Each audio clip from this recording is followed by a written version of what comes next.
What's up, shitters? It's your boy Gooch Goop, and let's jump right into it. I want to be clear from the top of the video, I am by no means saying that Borderlands 4 is a bad game. It's not. It's a good entry into the series overall, and I've put a good amount of time into it. Does it have issues? Absolutely. But even in the current state, it's a good game, and it's a fun game. That being said, in this video, I want to look at the many ways that BL4 feels almost like a direct downgrade from Borderlands 3, and maybe counter some of the common arguments that I see within this conversation.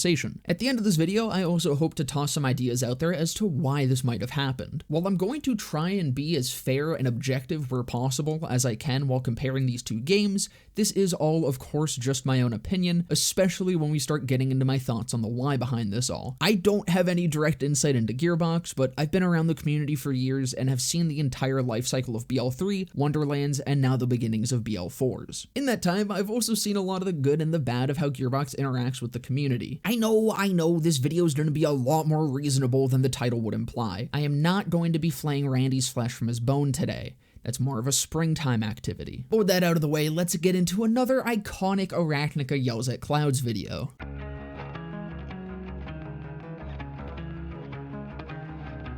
We're going to start out with likely the single biggest downgrade and issue currently plaguing the game. Borderlands 4 has a huge content problem, and that's something that a lot of the different things that I talk about in this video are going to call back to in one way or another. But the most egregious issue here, and the one I'm sure everyone is already familiar with, comes from the lack of endgame content in particular. I know you've heard this a million different times from a million different bozos, but if I want this video to be comprehensive, I gotta talk about it and you gotta listen to it. You have to listen to it or no goodnight kisses. Borderlands 4 launched with very little to do in the endgame outside of farming bosses and the various activities within the open world. But those activities aren't really anything new, especially considering a majority of the ones that actually get revisited are just more bosses to farm. Order bunkers, caves, and Ripper drill sites are all just bosses for you to add to your farming rotation. And while bunkers and caves have mobbing within them before each boss, none of it is required and can all be sprinted straight through. Drill sites do have required mobbing before the boss will spawn, but this is maybe a minute of mobbing for each run, and it's not particularly difficult, being pretty much a one-to-one of the obelisks from Wonderlands. Outside of those, BL4 has side quests, collectibles, world events, bounties, and rift bubbles. There's also a weekly rotation of wildcard missions, big encore bosses, and Maurice's vending machine. I suppose we'll slap vaults onto the list as well, so I can talk about how underwhelming those are. This does sound like a lot when I list it all out, but a lot of these are things that are present in previous games and or are vapid and don't actually add a lot to the endgame. Length, no girth. Side quests, of course, have been present in every game prior. BL4, however, did actually add the ability to replay these missions so that you can farm the rewards from them multiple times on a single save, which is really cool, especially considering quests are a great source of gameplay with required mobbing. Except for the fact that BL4 does away with unique quest rewards and that when replaying these missions, there's no dialogue skip, which can be incredibly frustrating for some certain missions with a lot of dialogue. This leaves mission replay with no real use outside of wanting to experience the entirety of a mission again for no real reward. The weekly wildcard missions do solve this by offering a specific legendary reward each week on completion of the mission, but this too suffers from a lack of a dialogue skip. So if you really want to farm whatever gun is on that weekly rotation, you better hope it's a quick one with minimal yapping. Genuinely, I think it's more time efficient to just farm the dedicated boss than run weekly wildcards a majority of the time, especially considering they just announced that they have plans to finally buff the drop rates. The rest of the weekly rotations are also nothing too special. Big encores make farming a single specific boss each week more worth your time, increasing their health pool, but also greatly buffing the drop chances of their dedicateds. This is probably the one that most people consistently interact with throughout the week, but it's once again just farming bosses. Maurice's Black Market Vendor is probably my personal favorite of these, being a vending machine that changes location each week and sells 3 different legendaries with a 30-minute cooldown until you can buy again. This is amazing when you have good items in your vendor, but pretty worthless if not. There are ways that you can re-roll your vendor, but it's likely to get patched at some point. While I do still love the Black Market, I think it is actually worse than the BL3 iteration, since in 4 the contents of your Black Market is exclusive to you. While this can create more interaction with players joining other players that have a good Black Market week, I much prefer the community-wide hype that came from everyone having the same items in their vendor each week. It felt significantly more like a community-wide event when there was like a Chaosin or a Becca in the Black Market and everyone was super excited. Joining someone's game for their vendor also kind of requires that you have friends. I play Borderlands, I don't have time for that shit. Collectibles are also of course nothing new, but being an open world game, BL4 does have a lot of them. But once completed, these don't really offer anything, and there's not even much of an incentive to complete all of them for most players. I also feel like I'm being generous classifying this as endgame content, considering you're likely to grab a lot of them during your playthrough, and the fact that the gameplay here is just driving around between map markers. I really had a blast collecting everything as my brain turned to soup and leaked out of my ears while my mortal husk rotted away in my Staples office chair. Bounties are also being generously considered endgame. It's another activity that can be done at any point in your playthrough and effectively is just a repeatable set of mini side quests. Go here and collect things, kill X amount of Y enemy, or to kill a single specific tougher enemy. Most people just use these to farm XP and items through vile bounties, meaning the interaction is most often just fast traveling between safe houses, scanning for a purple bounty on the board, and leaving if there isn't one. This too is quite mind-numbing. As well, this isn't actually entirely a new feature to BL4. Borderlands 3 also had a bounty system for its rare spawns. If one of your friends were to encounter a rare spawn, a mission would appear on the Sanctuary bounty board to find and kill that same rare enemy, though that enemy would have a 100% chance to appear during that mission rather than the usual around 20%. This is a bit defunct now though, as likely your friends list is barren at this point, and rare spawns in BL3 were very quickly made to always spawn 100% of the time anyways. These systems are a decent bit different, but I wanted to bring it up to show that this too is not entirely a new idea for the series. And if anything, while I think 4 does actually have a better system functionality-wise, I find it a lot more lame. I remember how cool it was to see that bounty board light up with missions when coming back to Sanctuary, and knowing that what my friends were doing in their own game was directly influencing my game, even if minor. I also interacted with that system by choice a hell of a lot more than BL4's bounties. I don't think I've ever run them for anything other than XP grinding. World events just suck. These are the replacement to Circles of Slaughter, which has been a part of every mainline game since Borderlands 1, except now while they are repeatable mobbing content, they spawn randomly, are much shorter, and more often than not don't give you a hell of a lot for your efforts. This is pretty much the only source of required mobbing content that is present within the endgame, and your ability to play it is gated by being at the right place at the right time with no way of triggering them yourself. Final thing in the open world is Rift Bubbles, which is effectively just a kill this guy bounty in a somewhat randomly spawning bubble zone that contains a randomly selected boss enemy. Yup, more bossing. And now vaults. The reason I was reluctant to even add this to the list here is because a vault is no different than any of the other major bosses that have their own separate map tied to them. Saul, Callus, Lictor, Timekeeper, and now even Minister Screw all offer the same gameplay opportunities as vaults do, except that some of those maps are actually longer to mob through than the vaults are, assuming you choose to mob through them. None of these maps have required mobbing after completing their associated missions, and vaults are no different. Most of the time someone engages with a vault, it's to sprint to the end and farm the boss. These were the obvious opportunity to give this game some endgame mobbing content, and yet nothing. Borderlands 3 in current day has an unbelievable amount of content and ways to engage in the endgame, but of course it didn't start like that. The most common counter I hear to how underwhelming the endgame of BL4 is compared to BL3 is that 4 just needs more time, that 3 was also a bit underwhelming at launch. I entirely disagree with this argument. Let's go over what BL3 had to offer immediately at launch. Of course, there's the overlap, side quests, collectibles and crew challenges, rare spawns and bounties, but alongside bossing, BL3 also had endgame mobbing content at launch with 6 proving grounds or trials and 3 circles of slaughter, each making use of different enemy types and bosses. Within the overlap, there is some things that each game did do better. For BL3, side quests actually having unique weapons tied to them in a way does make them feed into endgame content more than in 4, as they give more gear for you to try out in the endgame, whether it's good or utter dog shit as a lot of the non-legendary uniques in BL3 tended to be. Collectibles and crew challenges were a lot more engaging to complete. With crew challenges, you'd help various NPCs complete certain tasks around the maps and be rewarded with cosmetics or guns. Some of these had you parkouring around platforms to get to and turn off a radio broadcast, some were tied to unique enemies that you had to kill, and some were just collection challenges, except they had a lot more flavor, like Claptrap building a new girlfriend out of decommissioned Claptrap parts, eventually leading to a whole new NPC on Sanctuary once completed. They weren't just all reskinned echo logs, they were reskinned echo logs with flavor and often actual rewards. While I personally prefer the rare spawns of BL3 and do still somewhat miss them being rare, especially with how neat I thought the bounty board system there was, it is hard to actually argue that it was better. BL4's bounties don't have any specific drops tied to them, rather giving you a higher chance at pulling world drop legendaries from your rewarder on completion. It's a hell of a lot more streamlined and much less frustrating than having to hope an enemy with a 20% chance to spawn will drop you an item that they have a 10% chance to drop. That being said, it does still feel like a much more watered down and simpler system that I think has a hell of a lot of missed potential. They had a cool idea with how it worked in 3, even if in practice it was a bit frustrating frustrating, and rather than trying to stick with it and clean up that idea,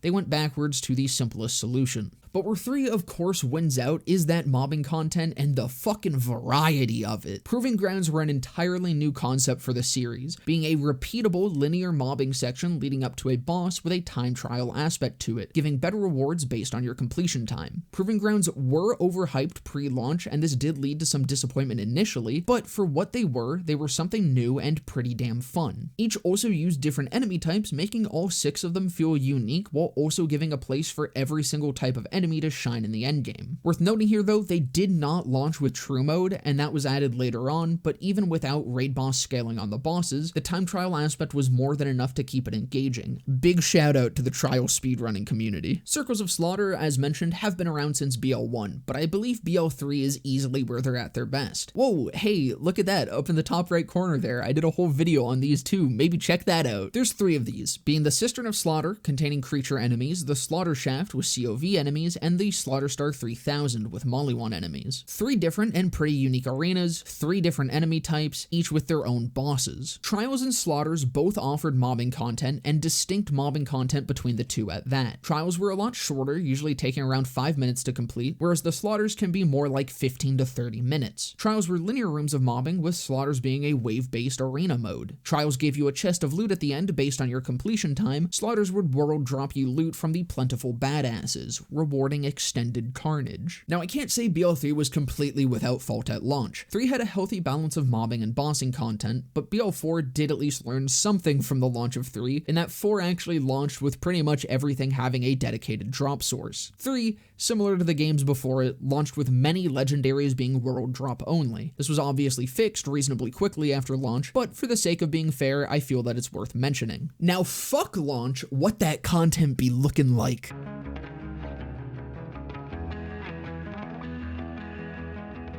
Both BL3 and BL4 launched in September of their respective years, and as of recording this, it is January. So let's take a look at what each game got from their launch to the end of December. BL4 has had 17 updates so far. I divided these up to get a better idea of what each of these updates are, and I did the same for 3 to compare. We have actual updates. These are the updates that contain anything that actually affects gameplay, like Vault Hunter changes, gear changes, the addition of actual content, etc. Stability and bug fix updates, which are updates that only contain updates to fix bugs or enhance performance. These sorts of things are also included in some of the updates listed under actual updates alongside other changes, but listed here are the patches that only contained stability and bug fixes. And finally, BS updates, being those that only happen to change the weekly rotation of Wildcard, Maurice, and Big Encores. With a grand total of 7 actual updates, 5 BS updates, and 5 stability and bug fix updates, BL4 has a 41% ratio of actual gameplay altering patches. BL3 has a slightly lesser total at 15 total updates, given that it released a week later into September than 4 and had 1 less patch in December, but holy shit, now that's what I call a ratio. A whopping 10 actual updates, 4 stability and bug fix updates,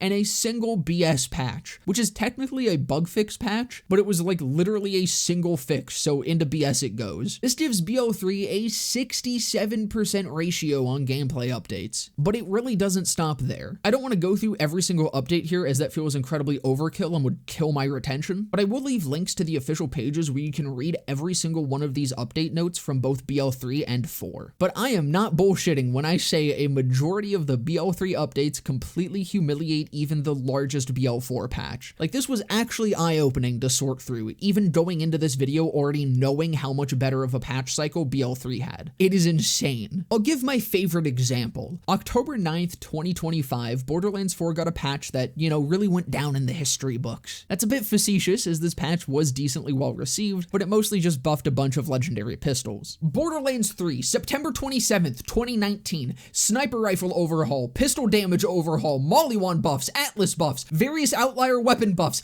Zane skill buffs, Amara buffs, incredibly well needed flak nerfs that people still bitch about today, and fucking more. Comedically depressing comparison aside, there's another patch that's a bit more fair to compare to, being the one that gave a lot of legendary AR buffs on October 23rd. But even then, most of the other changes in this patch are bug fixes, and then it's just buffing specific legendaries. It's still a pathetic showing. So let's try to be even fairer in our comparison. Here's an example of a strictly legendary focused patch from 3. October 27th, 2019, Maliwan, Tedior, Vladov, Torg, Jacobs, Hyperion, Dahl, COV, and Atlas all got buffs to their weapons. Some also got hit with nerfs, rip the crossroad, but I think my point has been made here. And again, if you just think I'm cherry picking, I highly recommend going and taking a look at the BL3 patches yourself and comparing. We had so many more changes in both performance, bug fixes, and gameplay, and they were all a hell of a lot more impactful too. Metas changed, sometimes from week to week and always for the better. More options opened up for every Vault Hunter to take advantage of, frustrating mechanics were changed or fixed, and things just kept getting better. Compare this to 4, where Vex's minions are still shit 90% of the time,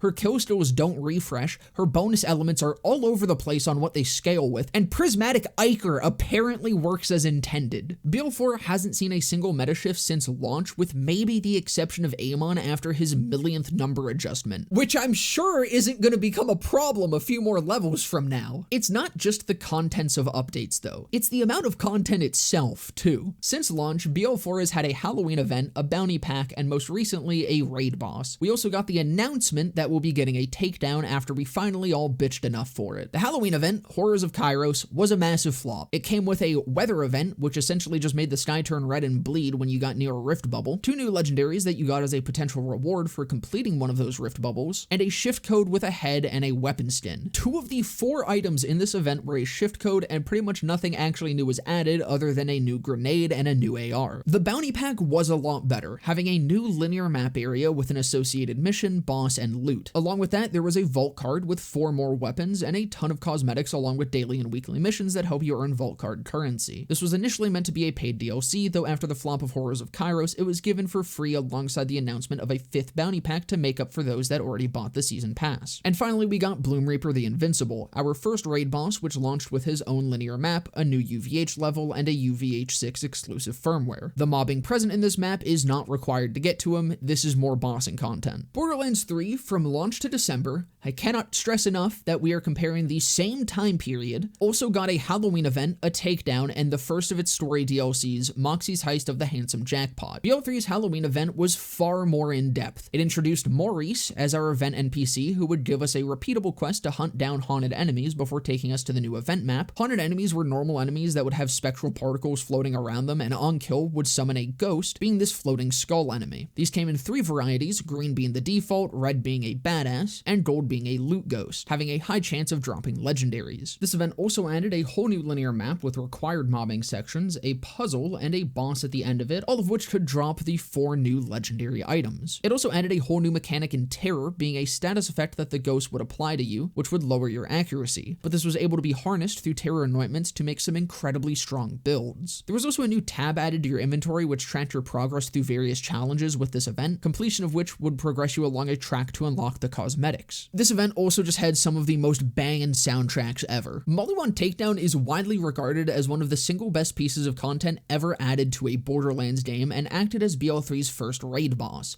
though in a different form. The takedown combined both intense mobbing along with tough bossing, having much tougher variants of normal enemies that you'd fight through as you progressed your way through a linear map, hitting a mini-boss at the midpoint and the final raid boss at the end. This also launched with a new tier of BL3's endgame scaling system, being Mayhem 4, while also being a band-aid fix while they worked on completely reworking the Mayhem system. And finally was that story DLC, being a full campaign DLC with more crew challenges, lots of legendaries, many new maps, bosses, and side quests. I find it really hard to see how the content that we got in BL4 in the same time period even remotely compares to what we had in BL3 at this time, especially since all through this content being released, we were getting huge patch after huge patch. This period for 3 was just a perpetual state of hype. Right now for 4, it feels like a state of complacency.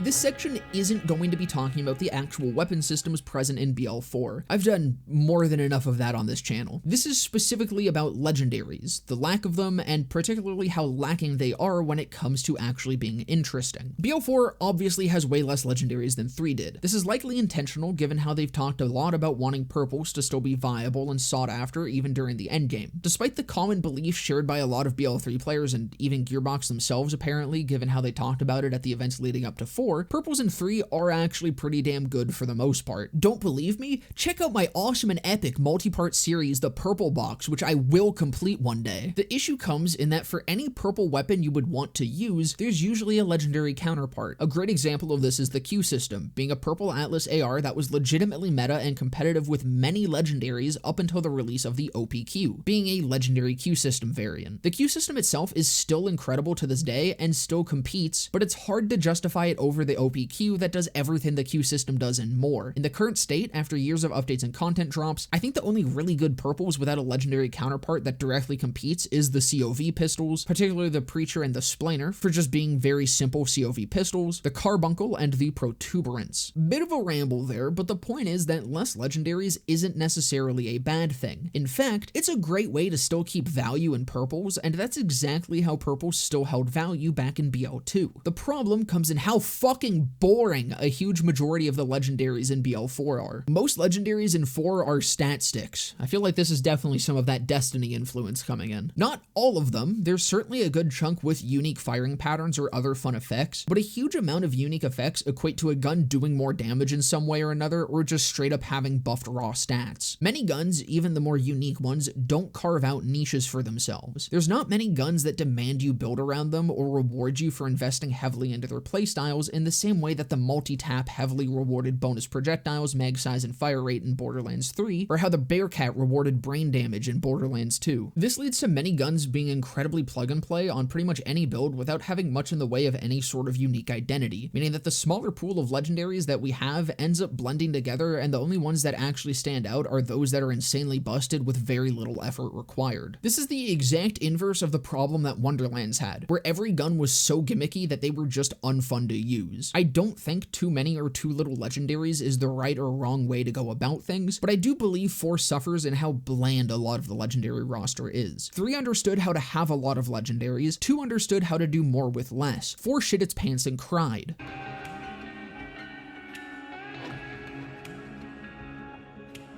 Borderlands 4 currently lacks heavily in build diversity, and as of currently, this problem is only getting worse. We have bigger skill trees than ever, yet more limitations in how we can actually spend our points. With the game launching at a level cap of 50, our options have been very limited for these last 4 months. Skill trees themselves also tend to be very point hungry, having a single skill tree usually eat up most of your points and leaving very little opportunity to explore potential synergies. Hell, there's a lot of really cool sounding synergies that are just straight up impossible to experience currently, which can make build crafting incredibly frustrating. Some trees also just tend to feel incredibly messy, with the placement of certain skills being confusing or illogical. There's also massive inconsistency in the power and point value of a tier 6 skill, making them awkward to attempt to slot into builds for the investment required to reach them. I never really felt this problem in 3 until the much later level caps, where it began to feel like I had too many points. But even then, build crafting felt so much smoother and skills overall felt a lot more engaging. Even though there were bad skills,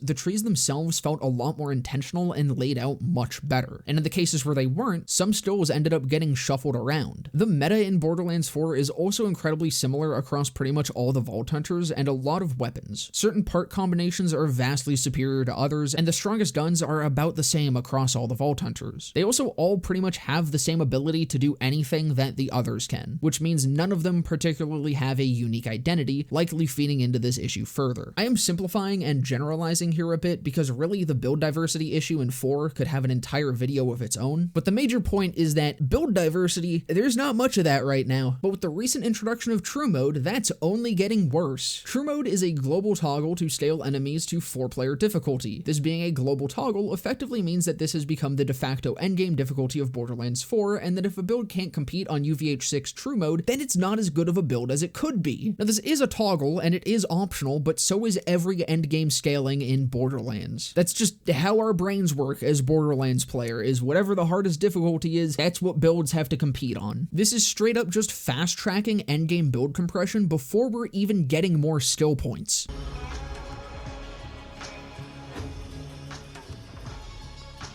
Borderlands 4, like Wonderlands 3 and 2 before it, has an endgame scaling system to create a tougher experience for better loot. In 4, this is the ultimate Vault Hunter levels, going up to UVH 6 as of recently. UVH 1 is unlocked through completing the campaign, 2 to 5 is unlocked from completion of specific wildcard missions given by Lilith, along with a list of bosses required to be killed on that UVH level before the next unlocks, and UVH 6 is unlocked through defeating the new raid boss, Bloom Reaper. Each UVH level increases enemy health and damage for the reward of increased cash, iridium, XP, and loot quality, with UVH 6 also adding an exclusive firmware to the loot pool. Comparing this to BL3's launch mayhem mode, it's actually similar in how the levels themselves function, simply buffing enemies alongside your loot gain. Mayhem unlocked after completion of the story and had 3 levels which could be jumped between at any time. It also had a modifier system that was straight up a mess. Mayhem would randomly roll a set of modifiers that equated to a number adjustment, like pistols do X amount less damage each time you loaded into a new map. This made for a wildly inconsistent experience and would completely screw over certain builds. It was very quickly announced that Mayhem mode would be getting a full rework, and even quicker, Mayhem 4 came out, being a Mayhem level that had no modifiers at all, though toughened up enemies significantly. It also came with new Mayhem 4 exclusive legendary class mods and weapons. Mayhem 2.0 launched, and while the launch was also a bit messy, it came through in the end. At its core, it was an incredibly solid scaling system that to this day I still think it's the best that Borderlands has ever had. If you want to hear all the details on why I think that, check out the top right corner again, but I'll give a quick overview here. Mayhem now had 10 levels, later on 11, with gear also now being able to be Mayhem scaled, increasing their base damage depending on the level. Action stills and a couple other things also now got Mayhem scaling to keep them more relevant. Each level had certain modifiers that were now persistent and could be re-rolled freely, with each level requiring a mix of easy, medium, hard, or very hard modifiers to be active. While these modifiers were still criticized, many of them were a lot better and a lot more interesting than the previous set of Mayhem mods, and eventually Mayhem 11 was added, being Mayhem 10 just without any modifiers. Mayhem 10 also launched with a new set of Mayhem 6 plus exclusive weapons, similar to Mayhem 4. The biggest draw for me with Mayhem is how you progressed through it. 2.0 kept the ability to swap between them at will, meaning that you could progress through the system at your own pace. As you're getting familiar with the system, you'll likely only be going up 1 or 2 levels at a time, farming up your gear and moving on to the next. As you get more familiar with the game, Mayhem builds and drop locations, you're able to route out a more optimal method of getting through Mayhem and progressing through bigger jumps in level. This is fucking awesome, and the only thing that kills it is how easily you can cheese your way straight to Mayhem 10 by opening up a vendor or running an action still damage focused build that barely requires farming. BL4's UVH levels don't expand on this system. UVH is the safest possible endgame scaling method they could have chosen, being a simplified version of the initial Mayhem mode with the addition of gating your progress through the completion of missions you've already done. Instead of rewarding knowledge and routing, UVH has every player take the same path with the end destination of enemy number adjustments. Even OP levels with proper knowledge, you could take on more at a time before going back to farming. And as much as UVH has been criticized, Gearbox has yet to show any interest in updating the progression at all.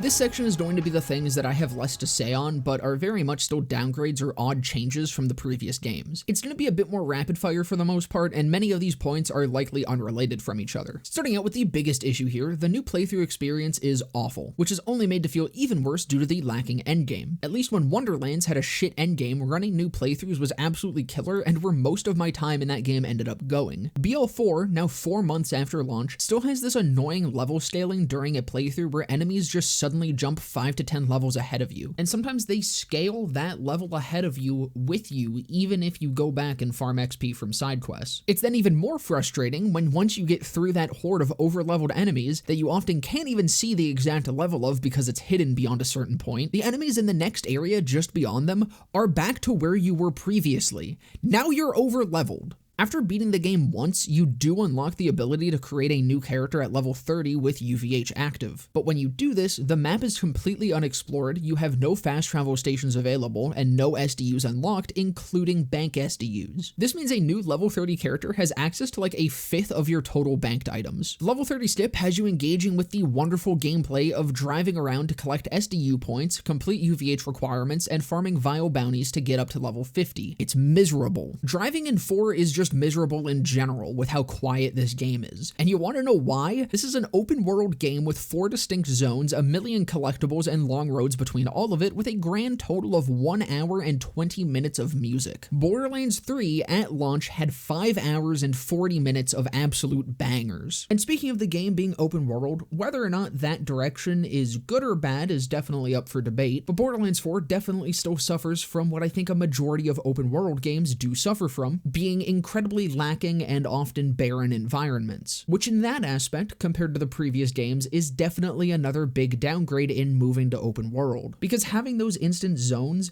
Gearbox put a hell of a lot more detail and love into crafting each and every little bit of the maps. Even some of the more detailed sections of BL4's map don't even compare to just a random section of clutter from a map in one of the previous games. Similar to enemy levels being hidden if they're too high above you, there's actually a weird amount of information that's needlessly obfuscated from the player. Quests don't tell you the actual amount of XP they reward, instead giving you colors from white to orange to mimic the gear rarity system. Item cards are complete shit, hiding important stats like crit damage within the inspect menu, and then the inspect menu itself has done away with the part breakdown from 3 where you could see every part of your gun and exactly what effect it had on your weapon stats. Just gone. 4 months later and we still don't have photo mode, something BL3 launched with and was a godsend for creating thumbnails. There's no mail system anymore. This was removed with Wonderlands for whatever reason and just seems to be gone forever despite being incredibly convenient over having to join someone else's game to give them something. The UI is a mess. BL3 didn't have the best UI ever and there was a lot of valid complaints about it, but at least navigating it felt intuitive and looking at it didn't overwhelm even the most TikTok ADHD brained zoomers. While the game launched with almost everything having dedicated drop sources, we still don't have dedicated sources for the legendary enhancements or even sources with increased rates for them despite enhancements being a cornerstone of builds. Bladed weapons only just recently were changed to actually buff melee damage. This at least did get changed, but it is kind of baffling that it took this long. There's no weapon trinkets, room customizations, or emotes. Granted, none of those were likely super popular features, but I liked them, goddammit. Enemy designs in terms of gameplay offer way less in terms of changing your engagement style. Almost everything is perpetually running at you in a straight line, and everything can be dealt with just by shooting at it. Barriers and shields? Yeah, just shoot them. The only target I ever feel like I need to prioritize is the floating order guys that spawn drones. Other than that, it's brain off, shoot whatever is in front of you. Feeding into this, meleeing an enemy to stagger them is way less useful than it was in 3. The stagger animation in 3 seemed very intentionally made to put their heads in your crosshairs when you came out of the melee animation, whereas in 4 it feels almost tailor-made to do the exact opposite. It also has no effect on shielded enemies. As stated, you just shoot at shields now rather than having to run up, stagger, shoot. I know decision making isn't usually what people play PvE games for, but it makes combat a hell of a lot more interesting when you have to actually think a little bit.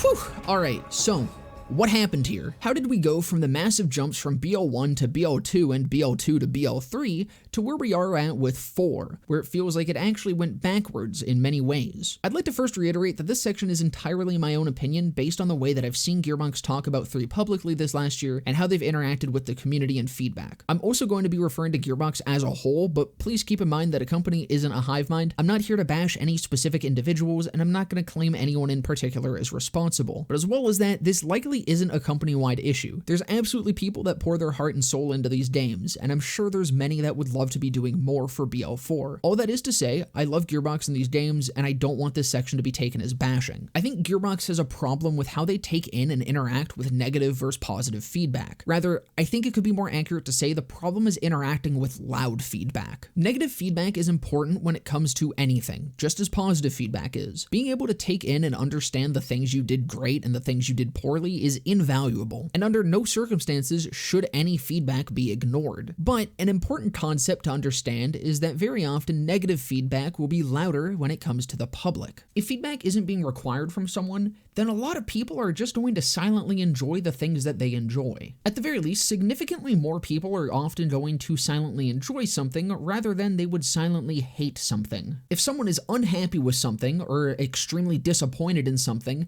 they're much more likely to go out of their way to say that. Especially so on the internet, where often drama and blood sports are amplified. Feedback and context go hand in hand. You need to be looking at the surrounding factors as well as the actual direct feedback that you're getting. Borderlands 3 did get a lot of hate. Some of it valid and fair, some not so much. But through that hate, BL3 had numbers and a thriving community backing it. As many people were spending their time making posts and the millionth Borderlands is dead video, there were just as many, if not more, actively playing and enjoying the game. We don't have numbers from the very early days as it launched as an Epic exclusive, but 6 months later when it launched on Steam, BL3 peaked at 93,000 players. That's incredibly impressive for a game that far post-launch, and I can only imagine what the entire Epic, Steam, and console numbers looked like. What I don't have to imagine is how active the community was. How every week the community was hyped over every new update, how content was constantly being made and viewed, and how active the entire scene was. And clearly, given how BL3 was supported for 2 years post-launch and got a second season pass that was initially unplanned, at the time, Gearbox knew BL3 was enough of a success to be worth investing all that time into. And somehow, come the development and release cycle of BL4, that was either forgotten or ignored. There were multiple times while on stage advertising for BL4, they repeated talking points directly from a lot of the hate that 3 got. They advertised 4 on being a more serious of a tone, having loot drops feel rare again, hyped up the game on the back of so much of the shit that 3 got, and it wasn't just for marketing, because with what we got and what I've laid out throughout this video, it feels like a lot of the decisions made in 4 were either in spite of 3 or playing it safe in fear of upsetting that same loud group. Like BL2, 3 was willing to try new things, to experiment with the series and the various systems to find something that worked. And if it didn't work, they were willing to work on it until it did. Mayhem 2.0 was a huge change and something they didn't have to do, especially considering it came as a free update to the game. Mayhem 4 being given as a band-aid fix in the meantime while they worked on it was also something that was not necessary, but it was amazing, especially considering both of these updates came with a bunch of new gear as well. It felt like BL3 was supported out of an excitement for these new systems and a will to see them through. And that's maybe what fed into the patch cycle feeling so much better and having so many more changes all the time. 4 feels safe. 4 pulled the safest versions of these systems from BL2 and BL3, with all the newer systems being altered versions of the older ones, and often not even necessarily better versions,